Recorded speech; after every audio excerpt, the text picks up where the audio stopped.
Estamos con el doctor Pablo Rojas Martini, quien nos ha hecho un excelente diagnóstico país por país de Centroamérica.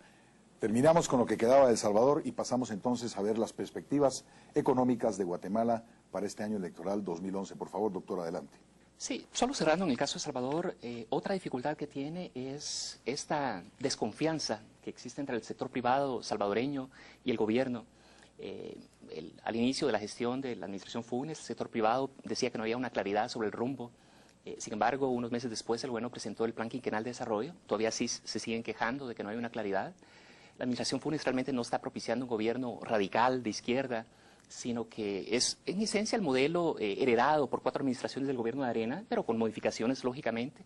Yo creo que el sector privado salvadoreño no ha entendido que no fue Arena el que ganó las elecciones y que por tanto el FMLN tiene el derecho, toda la prerrogativa y el principio democrático de empujar su propia agenda de gobierno.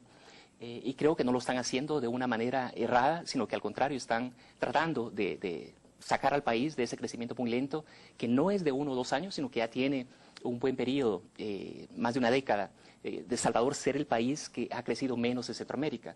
Sobre Guatemala, si pasamos a Guatemala, yo diría que Guatemala, ha tenido un crecimiento modesto. Estuvimos saliendo de la crisis internacional, de los coletazos de la crisis internacional que afectaron a Guatemala, al igual que el resto de Centroamérica, a través de diferentes vías.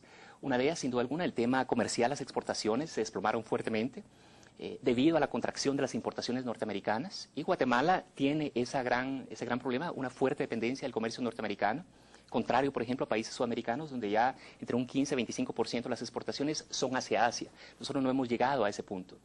Luego, las remesas familiares sabemos que se vieron seriamente afectadas debido a los problemas del desempleo en Estados Unidos. El desempleo está todavía al 9% en Estados Unidos, al 13% el desempleo de los hispanos en Estados Unidos.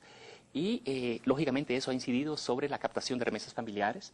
El nivel de deportaciones también, cerca de 82,000 centroamericanos y dominicanos se están deportando anualmente. Dentro de ellos un buen bloque son guatemaltecos.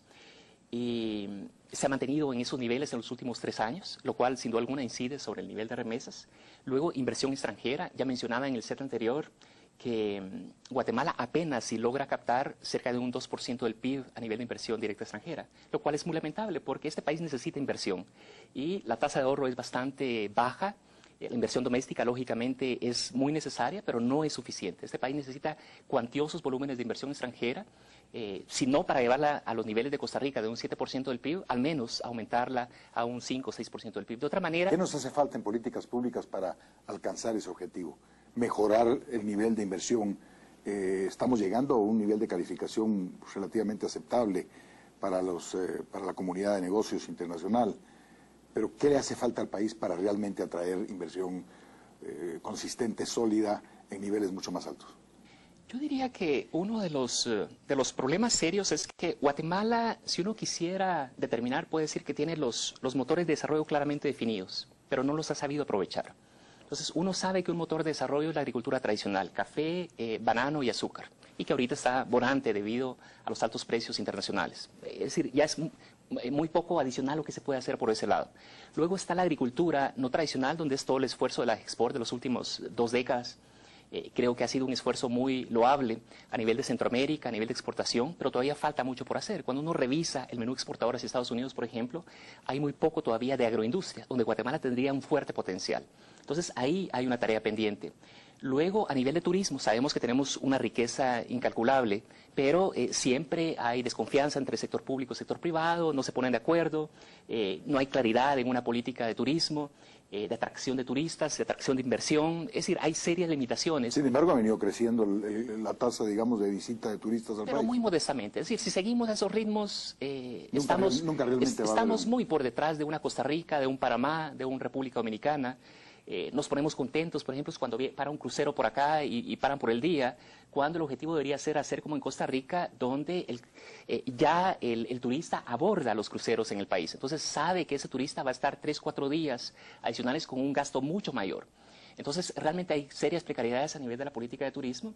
Luego, a nivel de la industria, todavía tenemos una fuerte tendencia a la maquila. Incluso yo diría que en ocasiones con algunos errores, como quizás este último aumento al salario, Recordemos incluso en momentos en que Mel Zelaya en Honduras aumentó en 60% el salario mínimo, él tuvo el cuidado de dejar fuera el efecto sobre el sector exportador. Entonces, en este caso, sin duda alguna, sí va a haber cierto efecto sobre el sector exportador de Guatemala, pero más que eso, más que el tema salarial, es que Guatemala no ha ido logrando escalar en la escalera de ventajas comparativas a nivel industrial. Entonces seguimos muy atados todavía a la maquila en vestuario, que por supuesto es muy necesaria porque genera empleo masivo para la mano de obra poco calificada que el país tiene, pero el país no logra generar mano de obra semicalificada.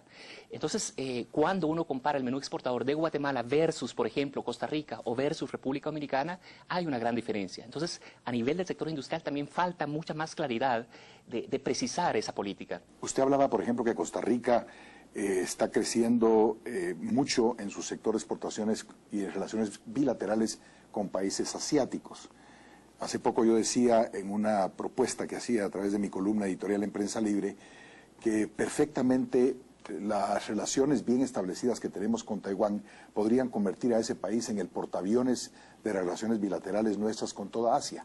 De hecho, todos sabemos que hay una tregua diplomática entre la China continental y Taiwán, que hay toda una nueva relación montada en base a mega inversiones taiwanesas en la China continental que superan los 200 billones de dólares, que hay más de 10.000 visitantes chinos continentales diarios a Taipei, en más de 400 vuelos a 12 diferentes aeropuertos.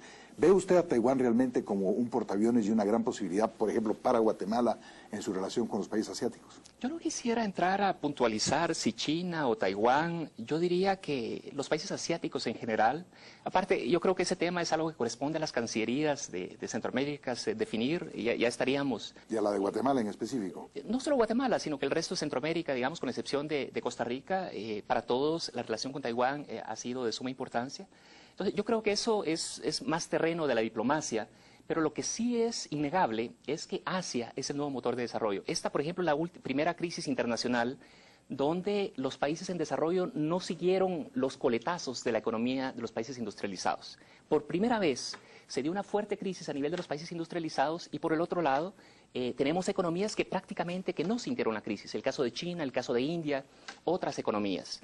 Y por eso es una economía a dos velocidades. Todavía para este año 2011, según las últimas proyecciones del Fondo Monetario Internacional, se espera que Estados Unidos crezca alrededor de un modesto 2.5, 3%, una zona euro creciendo apenas al 1.5%, un Japón al 1.6%, los países industrializados en general al 2.5%, pero los países emergentes y principalmente Asia creciendo a más del 8%. Es decir, América Latina, incluso a pesar de que Sudamérica está creciendo bastante, estamos todavía creciendo de una manera mediocre comparados con Asia. Estamos creciendo a la mitad del crecimiento asiático.